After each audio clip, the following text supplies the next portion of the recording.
Channel 26 Bangla.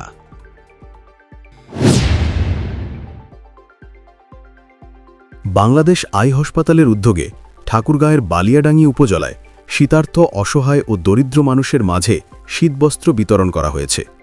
Thakurgaon Baliadangi থেকে মোহাম্মদ সাইফুল ইসলামের তথ্যচিত্রে দেখুন বিস্তারিত। বৃহস্পতিবার সকাল 11টায় বালিয়াডাঙ্গি উপজেলার ২ নম্বর চারুল ইউনিয়নে এই শীতবস্ত্র বিতরণ কার্যক্রম অনুষ্ঠিত হয়। ৫ শতাধিক শীতার্থ মানুষের হাতে কম্বল তুলে দেওয়া হয়। বালিয়াডাঙ্গি উপজেলা বিএনপির যুগ্ম আহ্বায়ক ও জেলা বিএনপির সাবেক সাংগঠনিক সম্পাদক আবু হায়াত নুরুন্নবীর মাধ্যমে এই কার্যক্রম বাস্তবায়ন করা হয়। অনুষ্ঠানে ২ নম্বর চারুল ইউনিয়ন বিএনপির সভাপতি মিয়া মোহাম্মদ হাবিবুল্লাহ বাবুর সভাপতিত্বে এবং সাধারণ সম্পাদক আব্দুস সাবুরের সঞ্চালনায় প্রধান অতিথি হিসেবে বক্তব্য দেন আবু হায়াত নুরুন্নবী।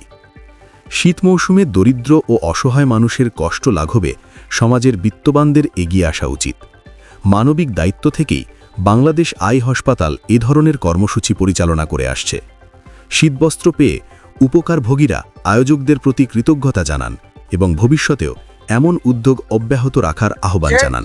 ধন্যবাদ জানাচ্ছি বাংলাদেশ আই হাসপাতালকে, যারা আমাদের এই অসহায় মানুষদের মাঝে শীতের জন্য কম্বল প্রেরণ করেছে।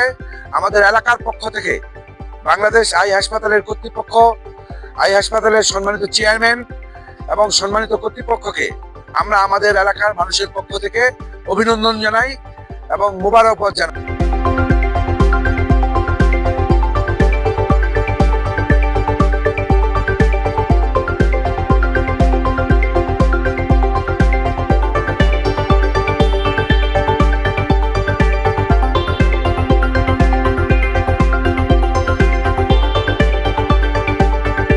চ্যানেল 26 বাংলা।